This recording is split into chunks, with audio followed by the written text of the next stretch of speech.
good morning and welcome to day 2 of DDL.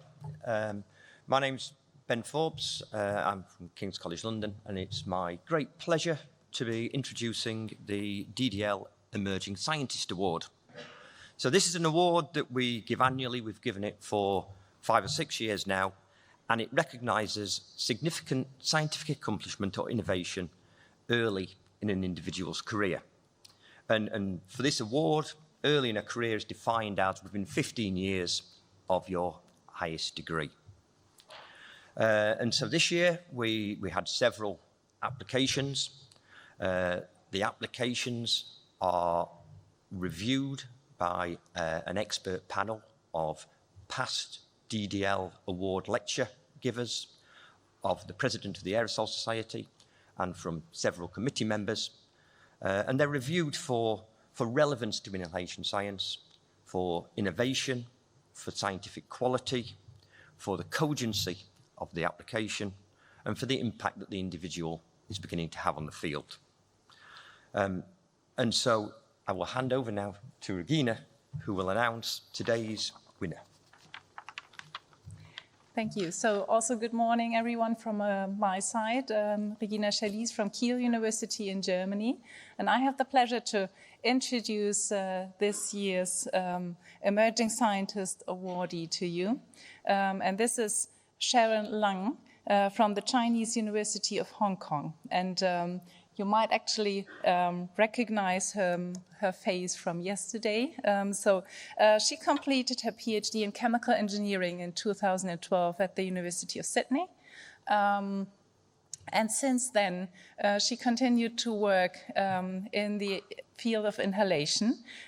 She joined the School of Pharmacy at the Chinese University of Hong Kong in 2018, and her research focuses on applying engineering approaches to formulation design, specifically to advance the science and potential application of phage and phage-encoded proteins as novel agents to address the threats associated with multi-drug resistance bacteria, and to develop engineering platforms to advance aerosol science. And you've heard yesterday that her work spreads much beyond actually phage applications. So I think we have a really broadly and interdisciplinary setup awardee. So with this, I would like to welcome you up on stage. Congratulations. So Sharon will now present her work to us, and after her presentation, she'll get the award to take home and to enjoy. Thank you very much. Thank you so much for the introduction, and I'm really glad and being honored to receive this prestigious award from DDL, and thank the selection committee to recognize my science and my research. So I know yesterday I didn't do well, and now I get my second chance. So let's rock it on stage. Okay, so here actually summarize my background. I received my training in inhalation science and bacteriophage therapy back in Sydney, in Professor Hakim Chan's lab, when back in 2014, 10 years ago, exactly. And then I moved back to Hong Kong to continue my research in CUHK. And this is a picture of our beautiful campus. And our building is actually located at the back of this mountain. And you are very welcome to visit us next time when you stop by Hong Kong and give us a talk to share your research. Okay, as mentioned by Regina, my research actually centered around the multi-drug resistant bacterial infections. Due to the misuse and overuse of antibiotics, bacteria evolve different mechanisms to resist antibiotic treatment, and they become the superbugs. And this is a major public health crisis we are facing now. And according to a recent Lancet report, in 2019, antibiotic-resistant bacterial infection killed more than 1.2 million people and associated with 5 million people's deaths. And around all these infections, lower respiratory tract infection is the most common manifest among all. So we need novel antibacterial agents to target those causative agents or pathogens causing the bacterial lung infections. Those include the Acinetobacter baumannii, Pseudomonas aeruginosa, Klebsiella pneumonia, and MRSA, to name a few just. So bacteriophage, also known as phage, they are bacteria eaters. That means they are the natural enemies of bacteria. Here show you a cartoon of a phage. It has a hexagonal head containing the DNA materials and has the tail to recognize its host bacteria. And at the bottom is the TEM image of D29 phages. Here show how it works to kill the bacteria. So it absorbs on the surface of the bacteria, inject its DNA materials, and then hijacking the machinery of the bacteria to reproduce its component. And then they assemble to form new phages and lyse the bacteria to start a new cycle of bacterial infection. Many governmental reports and WHO reports on the task forces in targeting antibacterial resistance highlighted that phage therapy and phage-based therapy are the top alternatives to antibiotics. And you may hear some successful phage therapy going on now and then, and this is one of the most publicized story. And the main so Dr. Thomas Patterson is the first patient received intravenous phage therapy in the US. So after his recovery, his partner, Dr. Stephanie Strategy, and him are really devoted to developing phage therapy into the mass, and also established Center for Innovative Phage Application and Therapeutics. Along with them, many new phage companies are evolving and devoted to developing phage therapy for clinical application for the MDR crisis. Over the past 15 years, many successful or detailed case report of phage therapy become available to us. And among them, 17% were focusing on pulmonary infections. Because systemic delivery of phage could actually trigger antibody-mediated phage neutralization, and this potentially can lead to treatment failure. So aerosolizing bacteriophage using the nebulizer become the mainstay for experimental phage therapy for pulmonary infection.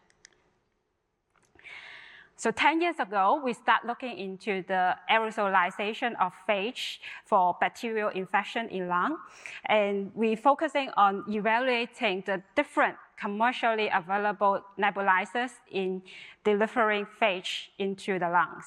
And also, we're formulating the phage into powders for easier transportation, storage, and administration. So looking at this graph, that, I can tell you that more than 96% of the known phages are actually with tail. And in separate studies, we evaluate the different nebulizers in nebulizing these characteristic phages. The first one is a portavirus with a short stubby tail. And the second one is the Myoviridae with a long contractile tail. And the third one is the Cephaloviridea, which has a long contractile tail. So we find that the phage damage features are actually the main reason why it lost its activity against bacteria. And the tail structure actually do have a great impact on governing the stability against nebulization process.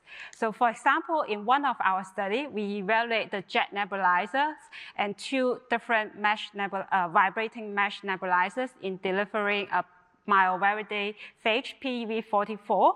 It is a phage with a long contractile tail. at the contracted stage. And we find that through assessing the TEM image that we collect after the nebulization process, we find the phage tail actually chip off from the head is the major mechanism causing the deactivation of phage. And in all the studies that we did with the nebulizers, we find phage did have certain extent of destruction upon the process, and the degree of deactivation actually depends on the nebulizer use as well as the morphology of the phage. And so it means the choice of nebulizer is the key for successful phage therapy. And we find the vibrating mesh nebulizers are comparatively more process-friendly to the phage with longer tails. And this table summarizes the recent inhaled phage therapy. And you can see the highlighted part that most of them are actually using vibrating mesh nebulizers. A quote from the 2018 study, we use a vibrating mesh nebulizer for phage delivery, as this type of nebulizer has been shown to result in a lower phage titer reduction as compared to jet nebulizers. And they cited our earliest work on this field. And so I think we can take the credit that they consider our work to choose the right nebulizers for their inhaled phage therapy to the patients. Okay, so moving on, apart from the nebulization of phage, we also formulating phage into inhalable dry powders using the conventional techniques for inhalable powders, including the spray drying process, which is a single-step process, and the spray freeze drying process to produce the inhalable phage powder. Our first study on phage powders is actually compare the suitability of these two techniques in producing the inhalable phage powders. And what we did is we choose a PV2 phages, which is a portavirus with short stubby tails. We find it is more robust against different shear forces. So it more likely provide us a higher chance of success in stabilizing them in the powder form. So we use two very simple excipient composition, including different amount of trihalose, mannitol, and leucine to stabilize the phage in the powder form. From the figure here that we know the process actually do some harm to our phage. But with the right choice of excipients and the right choice of production process, we actually can minimize the production loss. And also, we evaluate whether this phage powder can be effectively delivered to lung, and we use the MSLI for the aerosol performance evaluation. And our finding is that a certain amount of phage are able to reach the lower respiratory tract. And in fact, when you're looking at the phage attacking bacterial mechanisms, only one phage is required to start the whole process. But of course, it's a chance of the higher dose of phage giving us a higher chance of meeting the bacteria to start the process. So we're still actually aiming at a very high lung dose of the phage. And this is in the low end, but in our subsequent study, we increase the starting titer, and so that can reach a lung dose of 10 to the power 7 log of phage to the lower airways.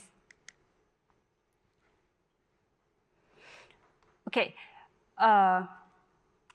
so from our comparison between the spray drying and spray freeze drying process, we know spray drying process is a more simpler study or simpler technology in producing the inhalable phage powders. So we evaluate the stability of the spray dry powders under different storage conditions. And we find that the phage has to be stored under very low humidity conditions because we include trihalose as excipients in the formulation, which will be in amorphous state after spray dry. So the low humidity condition can actually protect it from crystallization and stabilizing the phage. And the subsequent study, we also evaluate the stability of phage under room temperature conditions. And the finding is that they are actually relatively stable, even though we note some loss in that, but they consider as quite stable under room conditions. And this is particularly important because in the Lancet report, we know in the developing countries, they suffer a lot from the MDR infections and kill a lot of people. And the stability of phage at room temperature storage conditions means they don't need the cold chain storage. And this can actually helping us to bring phage therapy to the developing countries. Okay, so actually this is a short summary of my study in the phage therapy. So this is a normal flow chart for the experimental phage therapy going on now. So a key process for it is to find the right phage for the right bacteria. It's because most of the phage are very specific to the host. If we don't use the right phage, it will be completely useless. So it's very important to match the phage with the bacteria isolated from the patients. But this process can be very time-consuming and is a very labor-intensive process. It can take 2 days to 2 weeks, depends on luck. So with the emergence of AI tools and computational studies, so establishing a prediction model to predict the phage host interaction with the AI can be a very promising approach to speed up this process from from weeks to days. And this can really save a lot of cost in identifying or isolating the right phage for the patients and increasing their chance of success. And in another aspect that we know phage is a biologic entities and the activity decrease from the time it prepare to the time it administer. So as a formulation scientist, we want to develop the formulations to stabilize the phage. But throughout our study with phage, we find the excipient phage interactions and the process phage interactions are actually quite phage specific. So generalizing our knowledge in formulating the phage for effective delivery of the phage to the target tissues will be as crucial as identifying the right phage in ensuring a successful phage treatment. So in this aspect, we think the computational tool and AI tool will be also very important in speed up the generalization knowledge of our the formulation science with phage. Okay, now let me switch the gear from phage to 2 very promising antibacterial proteins encoded by phage, namely depolymerase and endolysins. They target different parts of the bacterial cell walls to achieve antibacterial effect. So let's talk about depolymerase first. Bacteria will secrete polysaccharide in terms of capsular polysaccharide, lipid polysaccharide on the cell surface, and also exopolysaccharide as the major component of biofilm to serve as a protective barrier against antibacterials and against immune attack.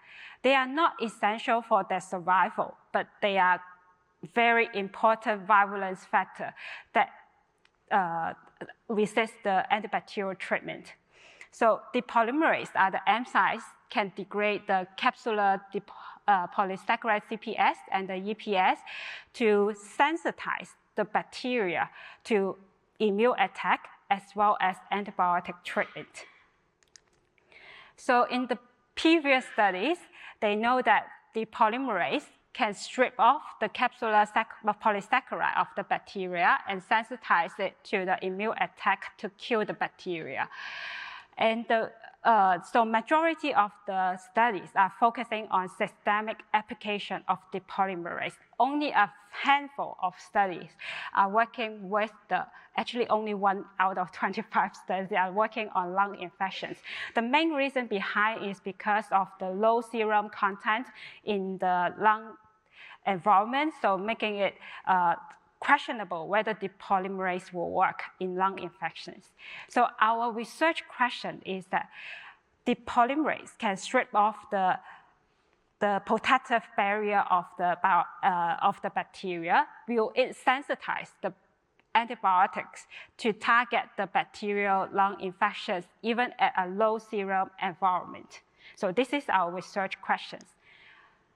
We identify a depolymerase named DPO71. It is actually encoded by a Acinetobacter baumannii phage, and we produce the depolymerase via a recombinant approach, and we confirm the produced proteins is with high purity. And then we confirm the depolymerase DPO71 actually have activity to target bacteria.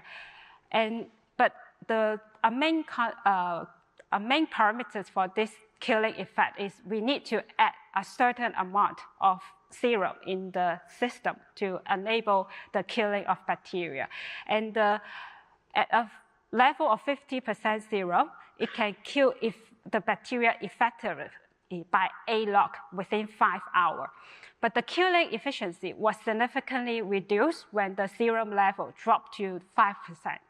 And no activity was found when the serum level dropped to 1%. So in our subsequent study, we want to know whether the presence of depolymerase can sensitize the antibiotics in killing the bacteria. In the no serum conditions, we find no differences in the MIC level of all 7 tested antibiotics.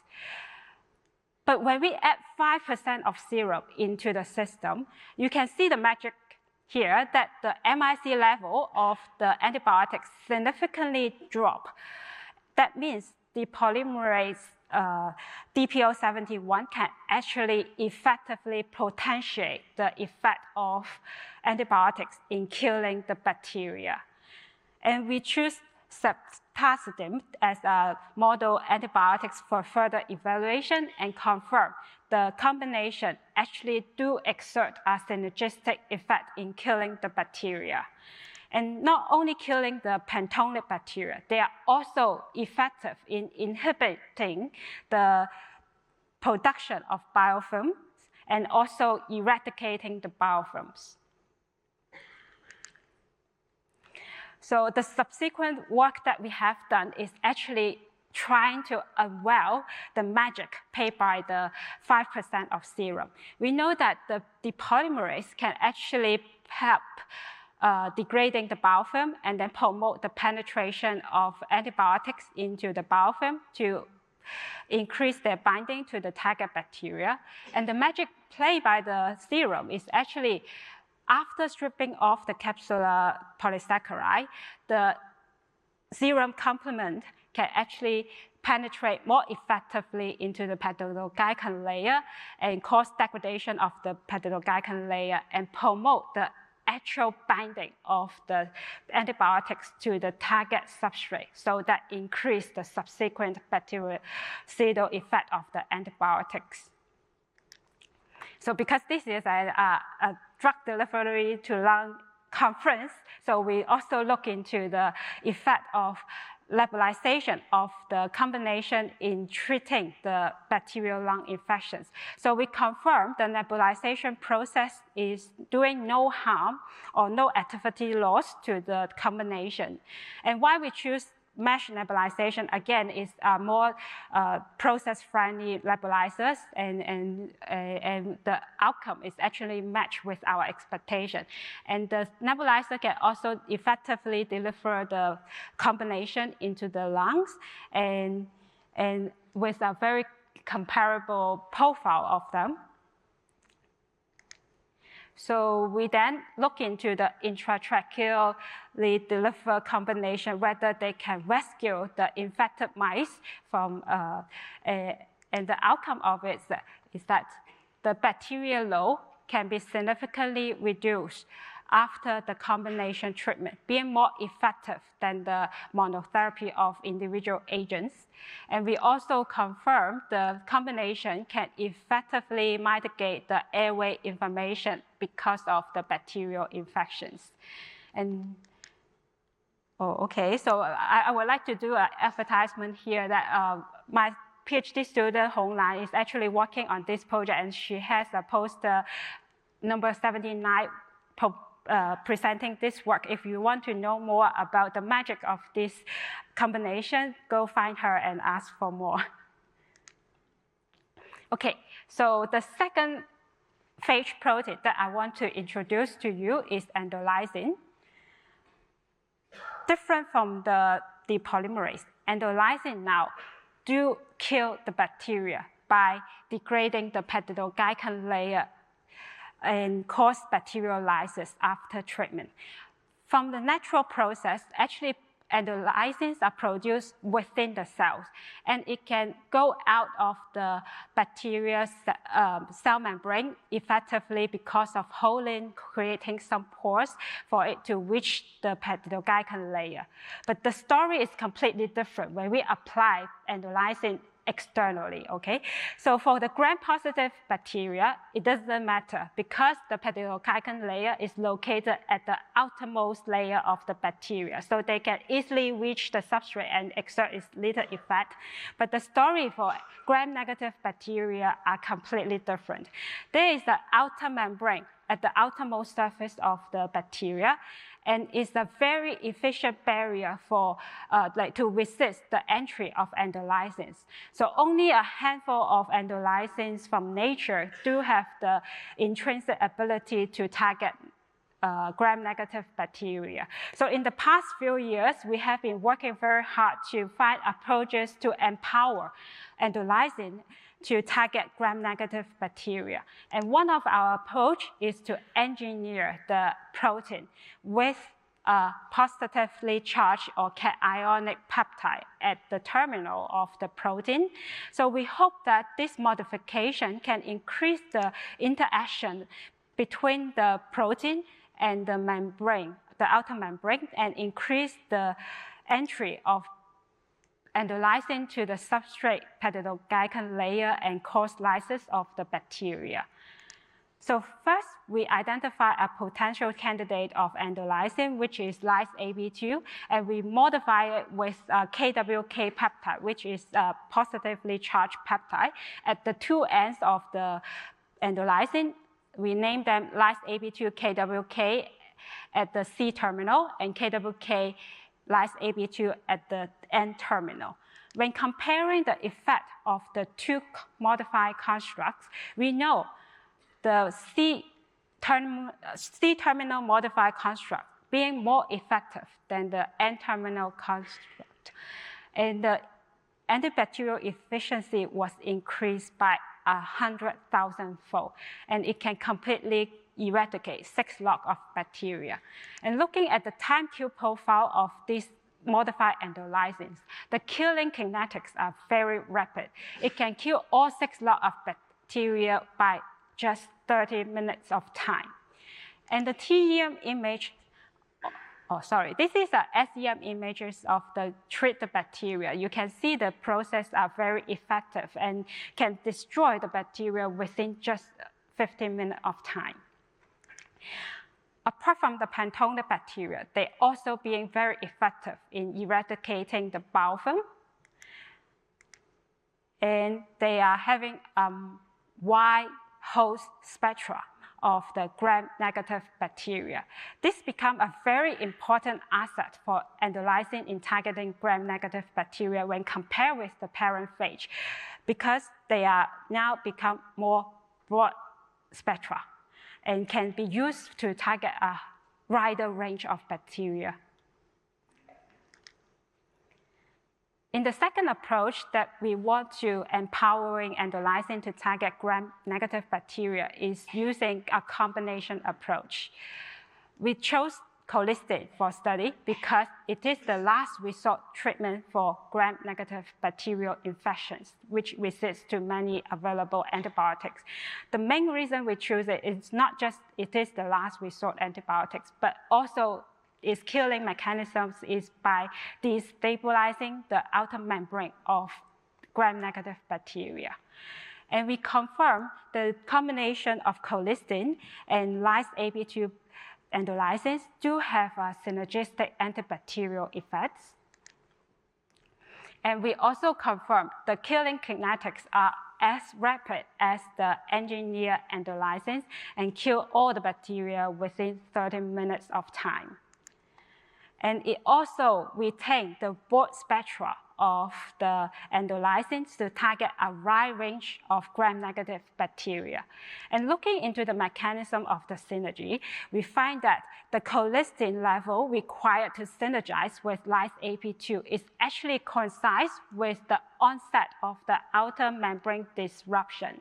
And this outer membrane disruption is actually correlated with the LPS density at the outermost surface of the bacteria, which is the target site for colistin.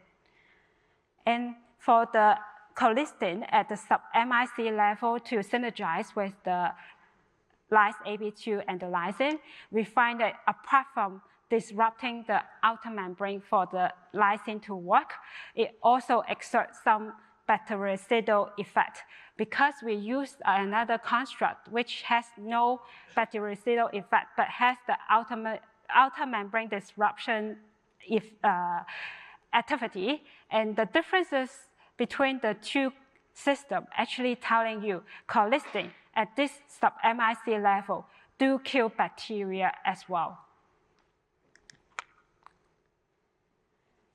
So recently, we finished our in vivo evaluation of the combination. We first start with the in vivo imaging to study the biodistribution of the intratracheally delivered combination. And we find the combination can retain in the lung tissues within, for at least 24 hours of time. So in our subsequent study, we did a PK/PD evaluation and find in the PK profile, we find the two antibacterial agent can retain in lungs for at least 24 hours, which is quite comparable with the in vivo imaging data. And the in vivo efficacy data, we find the combination can effectively reduce the bacterial load in the lung tissue compared with the single treatment by colistin. And also, both of them are actually quite effective in stopping the dissemination of bacteria to other organs, but the combination do work better. And we find from the histology data that we find even though the killing process are very rapid, but it doesn't really cause a lot of damage to the airway tissues, preliminarily confirm the safety of the combinations in rescuing the mice from pneumonia. Because our ultimate goal is to provide dosing strategies in using the combination. So taking advantage of the collected PK/PD data, we developed a semi-mechanistic-based PK/PD model to guide the dosing of this combination treatment. And we find that the combination, when we apply lyse-Ab2 at the initial dose or initial treatment, it can effectively potentiate the efficacy of the inhaled colistin treatment. This can be shown in here that at the inhaled colistin dose, at a lower dose, it failed to control the bacterial infections. But our combination approach can effectively reduce the bacterial load for both doses recommended for inhaled therapy.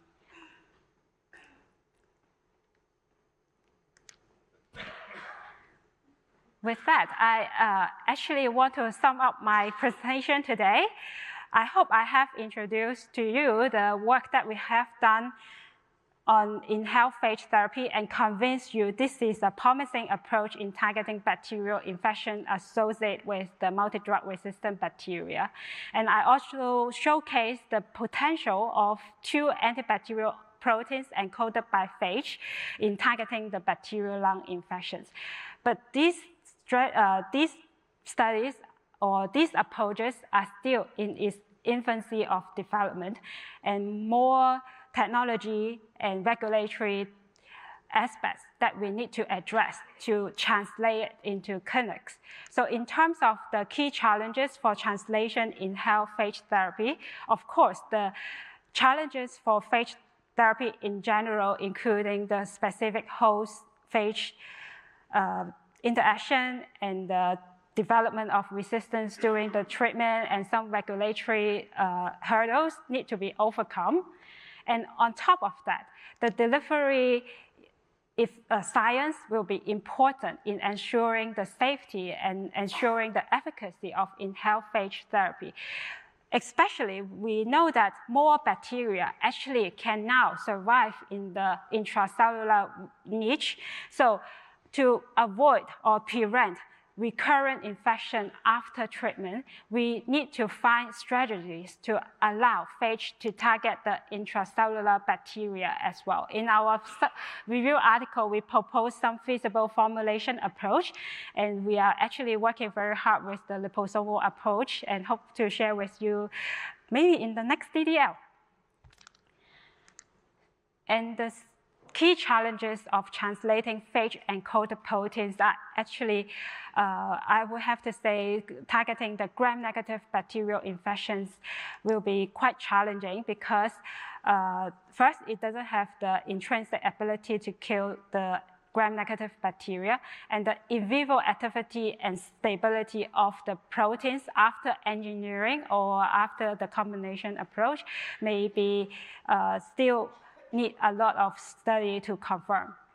And also, the formulation science for the inhaled proteins from phage are actually quite rare, and we didn't really find a lot on this aspect. So we do hope in the near future we can see more work on this area to help translating these promising antibacterial agents into clinics to target the bacterial infection crisis. And eventually, that we need to find more effective tools, and AI is not an avoidable topic these days. And we are actually developing different tools to increase the chance of success in developing these antibacterial agents. And hopefully, we can bring it into the clinics in the near future. So with that, I want to acknowledge my team members back in CUHK and also my collaborators in CUHK, as well as some international collaborators from across the group, and also the support from the financial support, our funding agencies in Hong Kong. And this is a picture of our team. You can see we only have a handful of people, not like many teams. But we are very young and very energetic. And hopefully that we can find collaborators from you guys to do more research and do more work on resolving the multi-drug resistant antibacterial resistance issues. Thank you.